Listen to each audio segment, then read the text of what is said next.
Yes, I work with folks around the country using this data to not only evaluate, but also create, see what opportunities there are for programs for adult learners, for undergrads, that kind of thing. What I want to do today is run through Analyst at a relatively high level, but I want to touch on a number of different kind of buckets of data and how they can be connected to inform our decisions. So what you see in front of you is Analyst, the main landing page for Analyst, some reports we've run as internally as a company, but also here on the left, you can start to see the types of data that are housed here: BLS data, IPEDS program data, job postings, NAICS code, industry data, profile data. But what I want to do is I want to kind of understand what's happening in the market that I may not understand or not know at all. So what I'm going to do is I'm going to start at a high level and use a stock code search. I'm going to take an occupation table and look in the state of Wisconsin for all the occupations, because I want to see not only what's growing in magnitude, but also what is growing in percentage. And we can start to see that here. So these are all different stock codes, if you're familiar with stock codes. And we can start to see changes over the next 10 years in these occupations to the state of Wisconsin. We can filter it by magnitude, and we can filter it by percentage. But what you can already start to see here is a lot of these jobs that are showing up are not adult learner jobs. They're maybe like entry-level jobs or associate degree level jobs. So what I actually want to do is add a really quick filter for average or entry-level education, typical entry-level education. So I'm going to add that column into this data table, and I'm going to run a really quick filter. So this entry-level education is greater than or equal to bachelor's degree. So I'm going to basically pair my search to bachelor's degree and above, and you can start to see a big difference in the occupation codes. So something like software developers, software quality analysts, and testers, it's growing everywhere as a percentage and as a magnitude, and we can see that here. 16% growth in the next 10 years equates to 4,100 jobs. But what we can do is really quickly start to identify what might be an interesting occupation to drill down into that maybe we don't understand very well. And there's a lot within the software developer world that may not be understood. There's lots of different veins and pathways within that, so we can drill down there. But the one that I'm kind of interested in, that I'm seeing pop up in more places than just Wisconsin, is this market research analyst marketing specialists. So it's set to grow over the next 10 years, strong growth numbers, so I want to understand it better. So I'm going to zoom in on this occupation and go to an overview. So to get a little bit more specific data, I can start to see the kind of the number of jobs currently, compensation data relative to the U.S. So we're looking at it as a lower compensation job in Wisconsin compared to the U.S. average. And we can see some job posting demand roughly average. We can start to see growth trends. So as Ray was talking about, understanding where growth is or where adult learners might be, I've controlled here for a couple different MSAs to compare to Wisconsin as a state. So it's supposed to grow 14% in Wisconsin, but in Milwaukee makes up 6.5, that percentage, Chicago, Minneapolis, and Madison. Right, so we can start to see, are there MSAs around us that are seeing growth, especially within the state, Milwaukee, Madison, or right outside the state that we pull students from already, or that we would want to enter in if there was a compelling reason to. And we can see Minneapolis itself has a high percentage increase over the next 10 years and roughly the same amount of growth as Wisconsin itself. So that might be an area that we would want to drill down as well, right? So regional differences become really clear.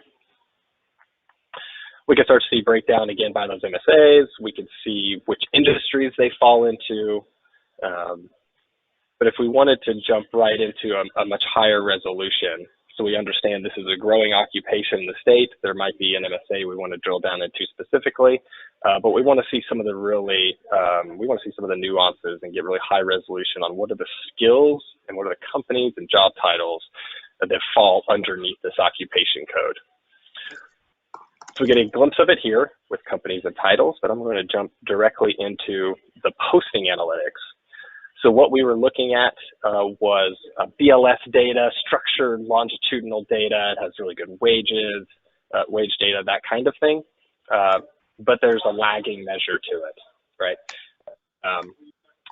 What job posting does is it complements that BLS type data with real-time demand signals from employers by region. So we can start to see really high resolution on job titles and skills and employers over the last, say, 3 or 4 months if we wanted to. So as you can see here, I've moved reports, but everything has stayed in control. Wisconsin, market research analysts, there's 5,000 unique job postings out of the 22,000-ish postings that we found. So the same job was posted in 22,000 places. I'm sorry, 5,000 very unique jobs were pulled out of the 22,000. That ratio is essentially this intensity number. We can start kind of assigning a wage to this. So this is a mixture of data, but we can see here 14% of the postings actually surfaced a wage on the posting, and we were able to capture that and layer that in. That's a growing data point that we're finding. We're finding more and more postings advertise a salary, which is good. Transparency is really great. We can start to see postings in time series, 5 years, 12 months, last 30 days. So we can see here there's a clear growth in the state of Wisconsin for this occupation. Very clear over the last year and a half specifically. We're able to extract the education from this. So it's obviously we've controlled for an occupation that typically asks for bachelor's degrees. That's reflected here. But we can also see the percentage breakout. So most of these are at the bachelor's degree level. Percentage of them are asking for a master's degree. This is already kind of indicating to me that unless there's a specific job role, I'm probably looking more at a post-baccalaureate certificate offering, right? I could very easily control for the master's degree specific jobs, so 630 right here. I can filter just to see those, to see what the skill requirements are for those. But on its face at scale, there's a need for folks 2 to 4 to 6 years. This is not an entry-level job, I guess is the point here. So we can see the companies that are hiring. So to that corporate use case, we can drill down to specifically into Uline or Oracle, Facebook, and see their specific postings related to this occupation in the state. With some demand, some other demand signals here like median posting duration and that intensity number. We can see within the state, the cities, kind of looks like usual suspects here.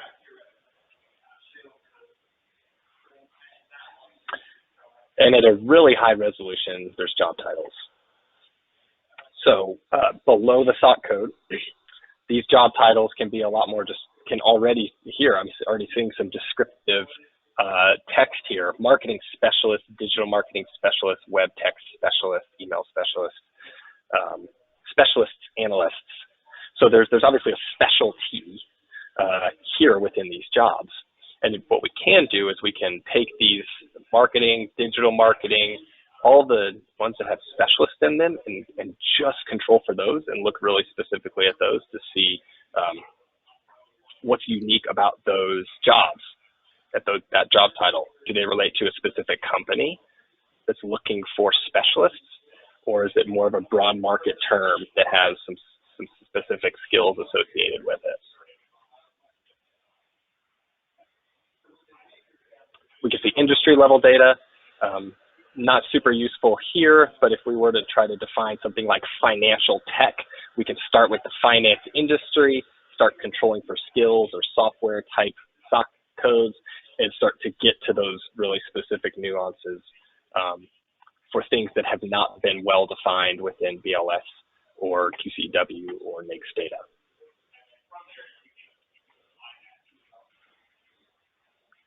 Here what we're looking at is really where a lot of folks iterate is this hard and common skill gap analysis. So you can see in the dark blue or black, those skills, so basically data analysis, digital marketing, analytics, these are skills that are showing up the most within these job postings. These are the top skills related to these postings that we've controlled for, okay?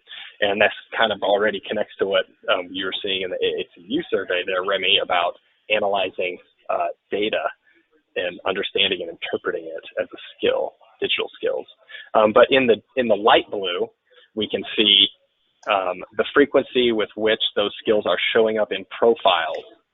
So we'll jump into the supply side data, but here is a layering on of the real-time demand signals of job postings, the top skills related to marketing specialists, and the supply side data. So the folks that fall under this occupation in the state of Wisconsin, this is how many of those folks cite these skills in their profiles. So essentially we have skill gaps here in data analysis, analytics, SQL, finance related to this occupation in the state. And so as folks are looking for what is post-baccalaureate type credentialing or credential to a pathway or coursework to a pathway to a master's degree, being really explicit about these are the in-demand skills that are in the state, and we are teaching them in our coursework because there is a gap around the state, and this will distinguish you maybe from other folks or put you on a path to make more money or upskill in your career into new job roles, those kinds of things. And so we see that in hard and in the common skills. Okay. So the last piece before we do a little bit of a question and answer, what I want to do is take this occupation code and go back to Remy's point of where are these people? Where are these people? We've defined how we can upskill them. Essentially, there's an opportunity to upskill them in this data analytics, the science of marketing rather than the art of marketing. But let's go into profiles. So this represents the supply side of the market, and we are going to search by this occupation code. Oops. This was marketing and research analyst specialist, and Wisconsin. So we're going to look for these folks in Wisconsin. Where are they? So we have about 11,000 folks in Wisconsin, mainly concentrated in Milwaukee and Madison, that fall under this occupation code. And we can start to see the companies that they work for. So a little bit of difference in companies. Northwest was at the top, Kohl's was up at the top, but definitely a shuffling. We can see their job titles. So what we're seeing here between the specialist and the analysts, that's a very good to see roughly the kind of the same titles and in the same order. That's a positive sign there. And we can actually start to see the schools where they went to and the programs that they came from. So if we wanted to start to see, okay, we've got 10,000 of these folks in Wisconsin, but let's look back at Minneapolis and see if there's a kind of a difference to the Minneapolis market research analyst. So there's 12,000 just in Minneapolis alone. And a little bit of shuffling of job titles, obviously different schools. But this is already starting to surface to us that Minneapolis may be a good market to offer this credential or post-baccalaureate certificate master's degree in the science of marketing. We should potentially offer it as an online or just market it within the Minneapolis MSA. So I'd be curious as well for Chicago. So 12,000 of them in Minneapolis.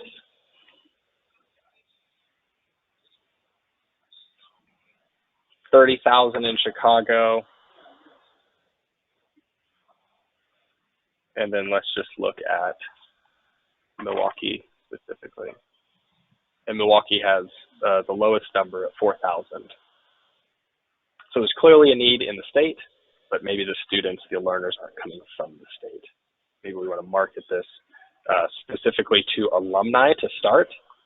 So we say if I'm the University of Wisconsin,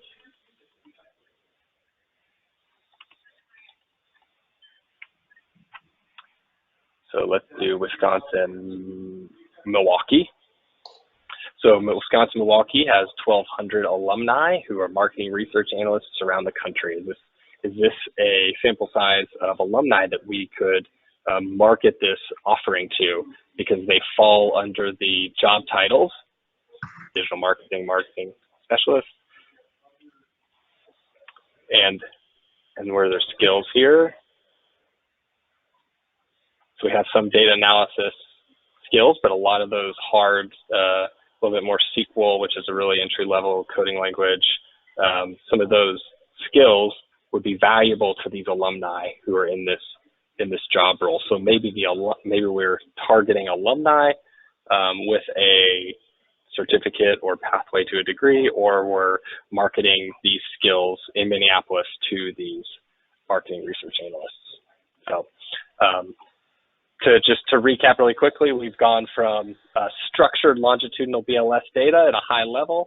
We've created some resolution by looking at a specific occupation and letting that kind of be our guide into the real-time in-demand job posting data and real-time supply data. So yeah, hope that was kind of interesting and fun. There's obviously a lot more that can be done here with analysts, and how we can benchmark regions and look at more specifically at how skills show up by certain job titles. But hopefully this gives a picture of how these data points can be woven together to help underpin your decisions around program assessment and development. Awesome. Fantastic. Thank you, Morgan. And I'm actually going to leave it if you want to continue to share your screen, because I think we might have some questions coming in that you might be able to walk us through. Sounds good. And everyone, just a heads up, I am going to launch a quick poll question as we transition into Q&A. We do have a bunch of questions, and please feel free to continue to submit those. But as we get ready for that, just wanted to give you an opportunity to request follow-up, basically. So if you're interested in the topic that we're discussing today, and you'd like to have someone from MZ Burning Glass reach out to you, one of those top two options would be for you. So the first one is, yes, I'm a current client and I'd just like some support and training. We're more than happy to connect with you there. Second option is, if you're new to MZ Burning Glass, or you're not sure if your institution is a client or not, you can go ahead and check that box, and we'll have somebody reach out to you to walk you through what the capabilities are. And then, of course, if you just want to say no thanks, there's an option for that too. So go ahead and complete that poll for us if you would, so we know how to follow up.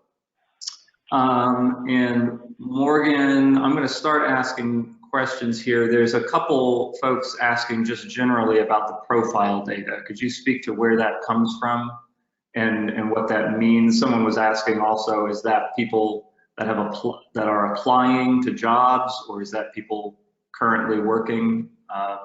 Could you explain that for us? Yeah, absolutely. So the profile data comes from similar places in a similar way that we pull the job postings data.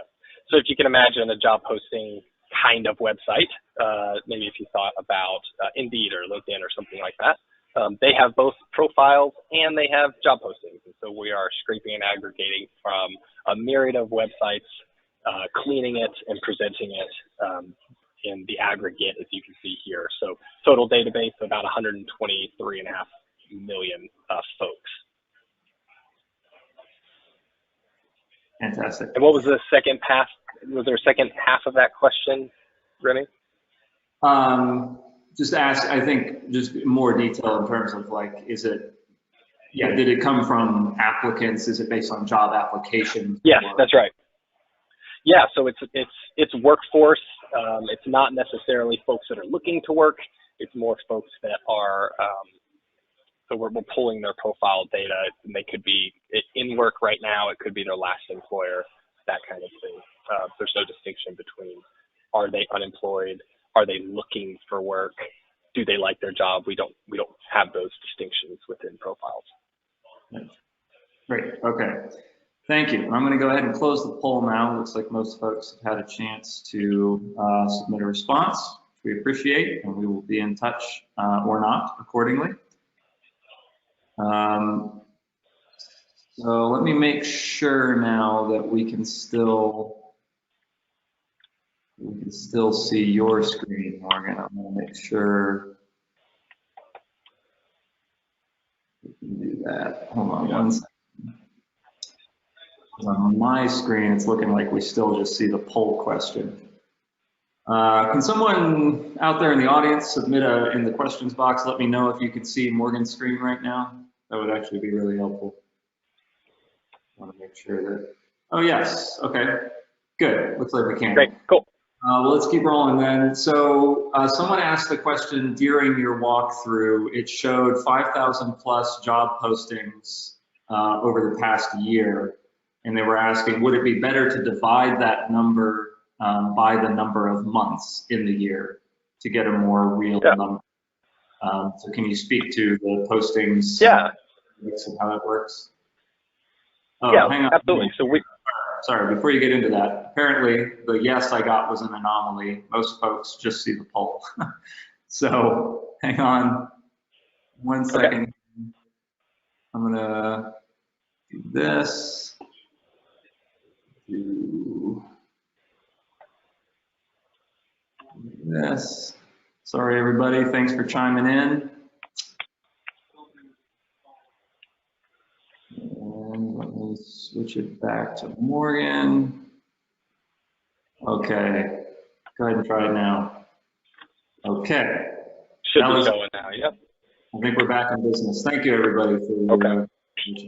All right, back to job postings. Go ahead. Yep, so we would actually be able to, in job postings, look at any kind of time series dating back to right now, 2016. So we can look at these month over month to see how things are changing. That's what a lot of folks that I work with do. They want to see the time series and have a report kind of dynamically update in the background. But we can very easily see month by month data. The other, in the job postings, analytics piece. In the table, we would actually be able to get to that really, really specifically. I don't know that we want to do all of this, but within a table, you would be able to find like new unique openings by month, so new jobs that are posted every single month. We would be able to create that in a filter the way that we did for the oh, here we go, newly posted. I must have run this recently. So unique postings within a time frame over a month. So by this job title within the state of Wisconsin, underneath this SOC code, a little bit of controls. This is how many marketing specialists at a job title are posted in each month. Great. So, thank you very much. Someone asking about with more postings these days, we're hearing that more companies are starting to not necessarily require a degree in a job posting. When you're filtering by, when you're using that education filter in the job posting, does that get into whether the degree is required or preferred? How should we think about that? Yeah, great, very good question. So we are pulling it through our natural language process that does not make that distinction. What we can start to do is look at associate level degree jobs that are looking.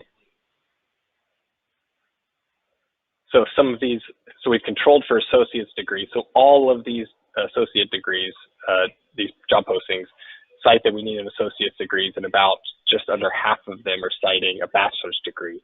So that's going to indicate associate's degree, kind of bachelor degree preferred. We can also, if we're getting into pretty high resolution, we can start to see the actual posting as well. So we can start to see like preferred. We could take all of the associate's degrees, look at these individual postings, and maybe actually the best way to do that is to do a keyword search.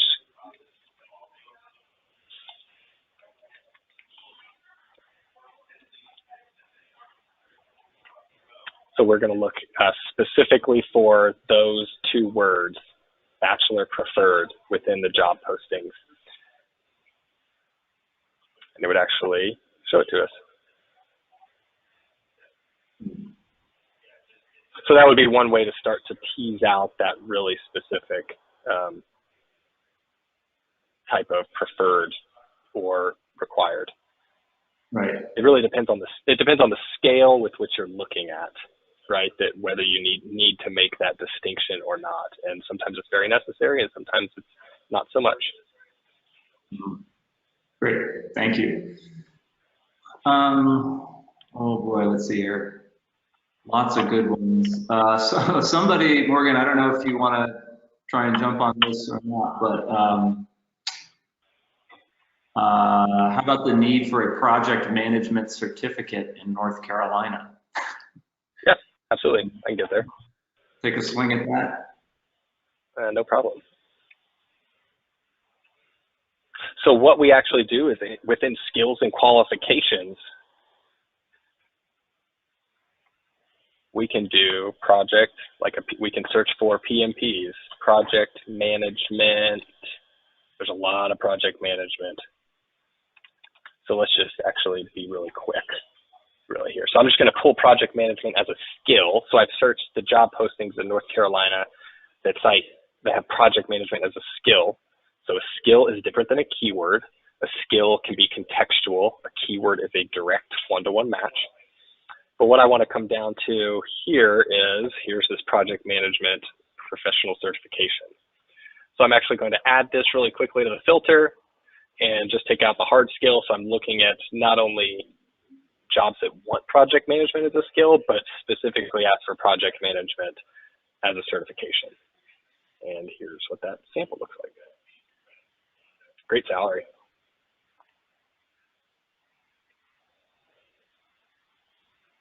And let's see, wow, nearly parabolic. So you can see relative to the other one, we have a higher percentage of master's degrees and definitely more work experience.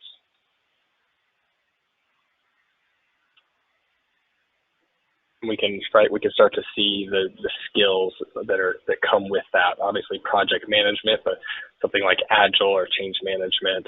Change management actually looks to be oversupplied, whereas milestones is undersupplied. And that may be simply people don't know that this is a valuable skill. That's what might kind of be making up this smaller gap. But project management in finance, risk management, I'm seeing a financial vein pop up here, which is interesting. That might be something to dig into, but yes, we can get there. Cool. Great, love it. One interesting question that came in is there anything we can do to help institutions identify in-demand skills? Specifically, what are the ones that they're already teaching, the ones that they're not teaching? Do we have a capability to get that insight to them? Yes, IMSI can. It's not within this analyst tool here, but we can absolutely tag curricular content in the same skill language that you're seeing here in this tool so that relationship can be made, right? It's a really explicit connection between curriculum and the world of work. So we can see Uline is hiring for project management skills in Wisconsin, and here are those top skills and the 4 that are in a gap. Where are those in our curriculum? What's the connection? Are they all in 1 or 2 or 3 courses? Is it in a full master's degree? How do we need to right size that? How do we want to go into Uline's office and talk to them about upskilling their workforce? Is there enough demand at scale to deploy it within a region? We absolutely can make that connection. It's just not within this specific tool here. This is labor market analytic data. Great. Good to know. Thank you. There was a question, is there a way to filter to pull jobs that require certain certificates or certifications? So I think it says not the same as associates or less than bachelors. So I think the question is just for specific certificates or certifications rather than just the general ed level. Yep. The way to do that is going to be very similar to the project management flow we just did, or by keyword. So a lot of the skills and qualifications, so kind of as an example, Salesforce, Einstein, or certification, these certifications are being picked up more and more through our natural language process, and we're able to surface them as a skill, as a qualification, right? So that is one way to try to find a Salesforce specific skill or an Azure specific skill, right? But we can also look for certification language. As you see, I've already done it here. Certification language specifically from job postings. So bachelor's degree jobs that have this specific wording around certificate, and we can kind of parse through a handful of those actual job postings to get a feel for what that certificate might be. So very high level, staying in North Carolina here, we've searched for certificate. We have a directors of certification, obviously not what we're looking for, but we could actually look through a lot of the job postings specifically to see what kind of certifications are being asked for by medical record. So here we go. Preferred current certification is accredited records technician. So it'd be in the, it's not as delineated yet as we have IPEDS data, right? Because credentials are a little bit of a wild west still, but there are ways to get to certification type insights within job postings and skills. Gotcha. Okay. We are coming up on time. We've only got 5 minutes left, but someone asked about logistics and supply chain management in the Cleveland MSA. Do you think you can do that in 5 minutes, or should we? In a couple minutes? Yeah, I would probably, let's see, I know logisticians is an occupation. So logisticians in Cleveland. I've done some work with folks in Cleveland, so this is fun. So we could start here and start to see, so as Columbus, we could start to see the regional differences between Cleveland and Columbus with logisticians. So Cleveland, over the next 10 years, it basically remains flat, whereas in Columbus, it's set to grow 5%, right? And then we can very quickly, like we did in that initial workflow, jump into the job posting analytics to see the company data and the skills data related to if there's a certification attached to these, the job titles, the industries, that kind of thing. Certified in production inventory management, is certified supply chain professional is coming in as a smaller sample being asked for. So yes, this is becoming a more common occupation that I've been running through for folks. Yeah. Yeah, certainly relevant today. Cool. That is about all the time we have. Thank you so much, Morgan. It's been fun to watch you walk through all that. I hope everyone on the line found this informative and helpful. We're going to wrap things up. You can expect a follow-up email from us. Regardless of how you responded to the survey, everybody will get an email that just has the recording and the slides. So don't worry about that. And then if you requested more specific follow-up via the poll question, we'll be in touch with you soon there as well. So thank you, everyone. Much appreciated. Thank you for your time, and I hope you have a great rest of your afternoon.